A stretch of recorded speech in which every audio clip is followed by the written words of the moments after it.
In the early 1970s, the quiet city of Rochester, New York, was a place where children played in the streets until the streetlights flickered on, where neighbors waved to one another from their porches, and where life felt safe, predictable, and kind. But beneath the surface of this idyllic community, a darkness was growing, a darkness that would shatter the innocence of an entire city and leave scars that still ache to this day. Imagine for a moment the sound of a mother's voice calling her child home for dinner, only to be met with silence. Picture the empty bed of a young girl who never returned, her toys left untouched, her laughter forever gone. This is the story of the Alphabet Murders, a series of unsolved crimes that stole the lives of three young girls, Carmen Colin, Wanda Walkowicz, and Michelle Manza, and left their families and a community forever broken. Their names, their faces, their stories deserve to be remembered, not just as victims, but as the bright, beautiful children they were. This is a story of loss, of fear, and of a killer who vanished into the shadows, leaving behind only questions, heartbreak, and a chilling sense of dread that lingers to this day. Carmen Colin was just 10 years old when her life was taken. Described as a bright and cheerful girl, Carmen was known for her love of school and her close-knit family. She was the kind of child who lit up a room with her smile, who dreamed of growing up and making her family proud. On November 16th, 1971, Carmen was running an errand for her aunt, walking to a local store in Rochester to buy groceries. It was a simple task, the kind of thing children did all the time in those days. But Carmen never made it home. Witnesses reported seeing a man in a light-colored car, possibly a sedan, talking to Carmen before she disappeared. Her family immediately knew something was wrong when she didn't return. They searched the streets, called her name, and prayed for her safe return. But 2 days later, their worst fears were realized. Carmen's body was discovered in a ditch near a rural road in Churchville, about 15 miles from Rochester. She had been strangled and left in a remote area, her small body partially hidden from view. The discovery of Carmen's body devastated her family and the community. Her parents, who had immigrated to the United States from Puerto Rico, were left heartbroken, struggling to understand how such a tragedy could happen to their beloved daughter. Carmen's death marked the beginning of a nightmare for Rochester, but tragically it was only the first in a series of horrific crimes. Just 6 months after Carmen's murder, on April 2, 1972, 11-year-old Wanda Walkowicz became the killer's second victim. Wanda was a spirited and outgoing girl who loved spending time with her family and friends. She was the kind of child who brought joy to everyone around her, who dreamed of a future filled with love and laughter. On that fateful day, Wanda had left her home in Rochester to buy bread for her family. It was a short walk to the convenience store, a journey she had made countless times before. But this time she never returned. Witnesses reported seeing a man in a car matching the description of the one seen with Carmen Colin. Wanda's body was found the next day in the town of Webster, approximately 20 miles from Rochester. Like Carmen, she had been sexually assaulted and strangled. Wanda's death left her family shattered. Her parents, who were Polish immigrants, had worked hard to provide a better life for their children, and Wanda's murder was a devastating blow. The community, still reeling from Carmen's death, was now consumed with fear. Parents warned their children to be cautious, and the streets of Rochester felt eerily quiet as families grappled with the reality that a killer was targeting young girls in their midst. The killer was not just taking lives, he was stealing the sense of safety and innocence that once defined their community. The final victim was 11-year-old Michelle Manza, a sweet and thoughtful girl who loved animals and dreamed of becoming a veterinarian. Michelle was the kind of child who would bring home stray animals, who would comfort her friends when they were sad, and who believed in the goodness of the world. On November 26, 1973, Michelle disappeared while walking to a friend's house. She had left her home in Rochester to visit a friend who lived just a few blocks away, but she never arrived. Witnesses reported seeing a man in a car near the area where Michelle was last seen. Her body was discovered the following day in the town of Macedon, about 25 miles from Rochester. Like the previous victims, Michelle had been sexually assaulted and strangled. Her death was a crushing blow to her family, who described her as a kind and caring child who brought joy to everyone around her. Michelle's murder marked the end of the alphabet murders, but it left a lasting scar on the community. The killer's ability to abduct Michelle in a residential neighborhood without being caught suggests he was bold, confident, and possibly familiar with the area. The fact that all three victims were found in different rural locations suggests the killer was familiar with multiple areas outside the city, possibly using his knowledge of back roads and remote areas to avoid detection. The similarities between the cases were impossible to ignore. All three victims were young girls with double initials in their names: Carmen Colin, Wanda Walkowicz, and Michelle Menza. All were abducted in broad daylight, and their bodies were found within a day or two of their disappearances. The killers seemed to be following a pattern. But what did it mean?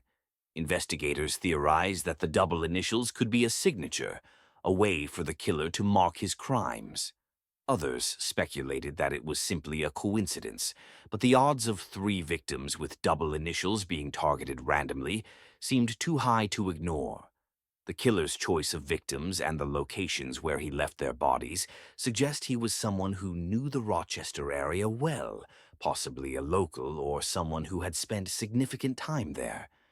The fact that all three victims were found in different rural locations suggests the killer was familiar with multiple areas outside the city, possibly using his knowledge of back roads and remote areas to avoid detection. The killer's methods were chillingly consistent. He targeted young girls, luring them into his vehicle with the promise of help or a ride. Once inside, he would overpower them, driving them to remote locations where he could carry out his crimes without interruption. The sexual assaults and strangulations suggest a killer who sought complete control over his victims, deriving pleasure from their suffering and the act of taking their lives.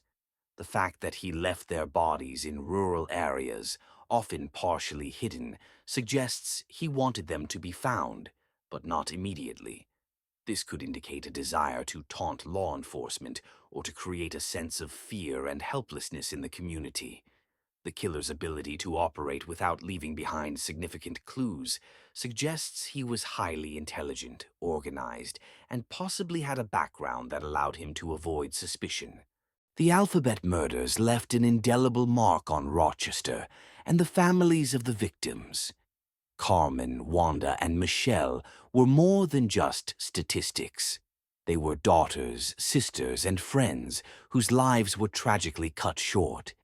Their families have spent decades grappling with the pain of their loss, never giving up hope that one day the killer will be brought to justice. Memorials for the girls stand as a testament to their lives and the enduring hope that one day justice will be served. The case has also inspired countless theories and speculation, with amateur sleuths and true crime enthusiasts poring over the details in search of clues. Some believe the killer may have been a truck driver or someone who traveled frequently, explaining his knowledge of the rural areas where the bodies were found. Others think he may have had a connection to law enforcement or the military, given his ability to evade capture. The killer's identity remains one of the greatest mysteries in true crime history. Was he a local, or did he move on after 1973? Did he stop killing, or did he simply evade capture? These questions continue to haunt investigators and true crime enthusiasts alike. Some believe the killer may have died or been imprisoned for other crimes, while others think he may have moved to another area and continued his spree. The lack of answers has only deepened the mystery, making the alphabet murders one of the most perplexing, unsolved cases in American history. The killer's ability to operate without leaving behind significant clues suggests he was highly intelligent, organized, and possibly had a background that allowed him to avoid suspicion. If you have any information about the alphabet murders, no matter how small, please contact the Rochester Police Department. Together, we can help bring closure to a case that has remained unsolved for far too long. The families of Carmen, Wanda, and Michelle deserve justice, and the community deserves to know the truth. Advances in DNA technology and forensic science offer hope that one day the killer's identity may finally be revealed. Carmen Colon, Wanda Walkowicz, Michelle Mainza. Your lives were taken too soon, but you will never be forgotten. The memory of these young girls lives on in the hearts of their loved ones and in the efforts of those who continue to seek justice for them. Thank you for watching. If you found this video informative, please give it a thumbs up and share it with others. Don't forget to subscribe for more deep dives into true crime mysteries. Until next time, stay curious and stay safe. And now let me set the scene for the next story with the neon lights of New York City flickering in the rain, casting a hazy glow over the streets. It was 1979, and the city was alive with the hum of nightlife, but beneath the surface a darkness lurked. For over a decade, women had been vanishing, mothers, daughters, sisters, leaving behind only whispers of fear and the occasional gruesome discovery. Families were left to grieve without answers, their loved ones reduced to headlines and cold case files. But the truth was far more horrifying than anyone could have imagined. The man responsible wasn't a shadowy figure lurking in alleyways. He was a husband, a father, a co-worker. He was Richard Cottingham, the torso killer, and his crimes would haunt the city for decades. Richard Cottingham's life was a study in duality. By day, he was a seemingly ordinary man, a husband, father of 3, and a computer technician for a health insurance company. He lived in a modest home in Lodi, New Jersey, and to his neighbors he was just another working-class guy. But by night, he transformed into a monster. Cottingham's obsession with control and violence had begun years earlier. Born on November 25, 1946, in the Bronx, he grew up in a seemingly normal household, but his childhood was marked by disturbing behavior.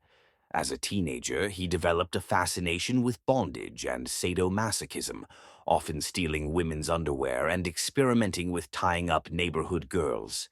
By the late 1960s, his fantasies had escalated into action. He began prowling the streets of New York City and New Jersey, targeting vulnerable women, many of whom were sex workers. To him, they were disposable, mere objects for his twisted desires. Cottingham's modus operandi was as brutal as it was calculated.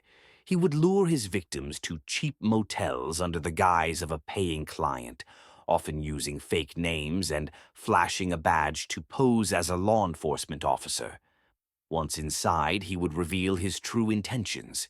He bound his victims with handcuffs, ropes, or belts, torturing them for hours, sometimes days, before strangling them to death. But Cottingham wasn't satisfied with just killing. He dismembered his victims, often leaving their torsos behind as a macabre signature.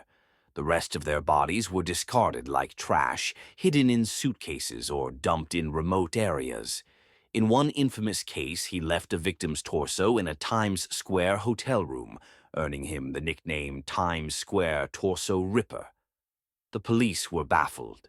The killings seemed random, the victims unconnected. But Cottingham was always one step ahead, careful to leave no trace of himself behind. He was a meticulous planner, often scouting locations and studying his victims before striking. He also had a chilling habit of keeping souvenirs from his crimes, jewelry, identification cards, and other personal items, which he stored in a hidden compartment in his home. These trophies allowed him to relive his crimes, fueling his dark fantasies. Cottingham's double life was so well hidden that even his wife and children had no idea of the horrors he was committing. He would often leave home late at night, claiming to be working overtime, only to return hours later, his hands stained with the blood of his victims. Among his confirmed victims were Marianne Pryor, 17, and Lorraine Marie Kelly, 16, two teenagers whose bodies were found in Bergen County, New Jersey, in 1974. They had been best friends, vanishing after leaving their homes to go shopping. Cottingham later confessed to their murders, describing how he had lured them into his car under false pretenses. He took them to a remote location, where he subjected them to hours of torture before killing them. The discovery of their bodies shocked the community, as the girls were just teenagers with their whole lives ahead of them. Another victim, Nancy Shiava Vogel, a 26-year-old nurse and mother of two, was Cottingham's first confirmed victim. Her body was found in Rockland County, New York, in 1968. She had been strangled, and her death was initially ruled a suicide. Decades later, Cottingham confessed to her murder, claiming he had posed as a police officer to gain her trust. He described how he lured her to a secluded area, where he bound, tortured, and ultimately killed her. Her family, who had long believed her death was a suicide, was devastated to learn the truth. Dide Gudarzi, a 25-year-old sex worker, was one of Cottingham's most infamous victims. Her torso was discovered in a Times Square hotel room, while her head and limbs were never found. Cottingham had checked into the hotel under a fake name and left her mutilated body behind as a gruesome calling card. Dide had come to the United States from Iran, hoping for a better future. Instead, she became one of Cottingham's most horrifying victims. Her dismemberment was a signature of his brutality, a chilling reminder of his capacity for cruelty. Jean Rayner, a 29-year-old mother of two, was found dead in a hotel room in Hasbrouck Heights, New Jersey. She had been strangled and her body set on fire in an attempt to destroy evidence. Cottingham later admitted to her murder, revealing that he had kept her jewelry as a trophy. Jean's children were left without a mother, and her family was left to grapple with the unimaginable horror of her death. Valerie Ann Street, 19, was one of Cottingham's last victims.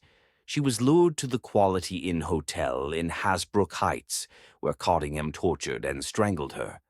Her body was discovered alongside Leslie Ann Odell, who miraculously survived and helped bring Cottingham to justice. Valerie's death was a stark reminder of the danger that lurked in the shadows, waiting to prey on the vulnerable. Diane Cusick, a 23-year-old dance teacher, was found dead in the back seat of her car in a Long Island shopping mall parking lot. She had been sexually assaulted and strangled. For decades, her murder remained unsolved until 2022, when DNA evidence linked Cottingham to the crime. He confessed shortly after, adding her to his long list of victims. Diane's family, who had spent over 50 years searching for answers, finally learned the truth about her killer. By 1980, Cottingham's confidence had grown. He had evaded capture for over a decade, and the thrill of his crimes had become an addiction. But his arrogance would be his downfall. On May 22, 1980, he checked into the Quality Inn Hotel in Hasbrouck Heights, New Jersey, with two young women, Leslie Ann Odell and Valerie Ann Street. What he didn't know was that Leslie would escape his clutches. As Cottingham prepared to carry out his ritual of torture, Leslie managed to free herself from her restraints. She fought back with every ounce of strength she had, screaming for help. Her cries alerted hotel staff who called the police. Cottingham, realizing his plan had unraveled, tried to flee, but it was too late. The authorities arrived and arrested him on the spot. The room was a chilling tableau of his crimes. Rope, handcuffs, and other tools of torture were scattered around, evidence of the horrors he had inflicted. When investigators searched Cottingham's home in Lodi, New Jersey, they uncovered a trove of disturbing souvenirs, jewelry, identification cards, and other personal items belonging to his victims. It became clear that Cottingham had been far more prolific than anyone had imagined. While he was initially charged with 5 murders, authorities suspected he was responsible for as many as 100 killings, though many of these cases remain unsolved to this day. Cottingham's trial was a media sensation, drawing attention to the dark underbelly of a city that had long ignored the plight of its most vulnerable residents.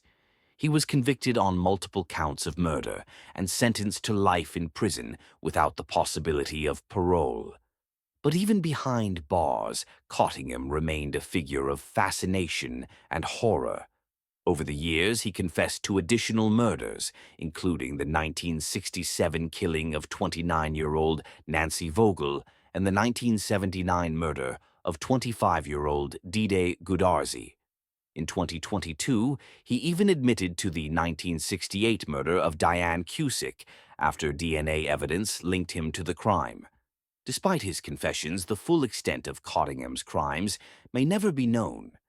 Many of his suspected victims were marginalized women, sex workers, runaways, and addicts, whose disappearances were not thoroughly investigated at the time. For the families of his victims, there was no closure, only the haunting knowledge of what he had done. And for the city, Cottingham served as a grim reminder of the evil that can hide in plain sight, a monster who walked among them unseen until it was too late. Today, Richard Cottingham remains incarcerated at New Jersey State Prison in Trenton. Now, in his late 70s, he continues to draw attention for his crimes, with documentaries and true crime podcasts revisiting his horrifying legacy. The Torso Killer's reign of terror may have ended, but the scars he left behind will never fully heal. The victims, their lives cut short, are remembered not for how they died, but for the lives they lived and the justice that was finally served in their names.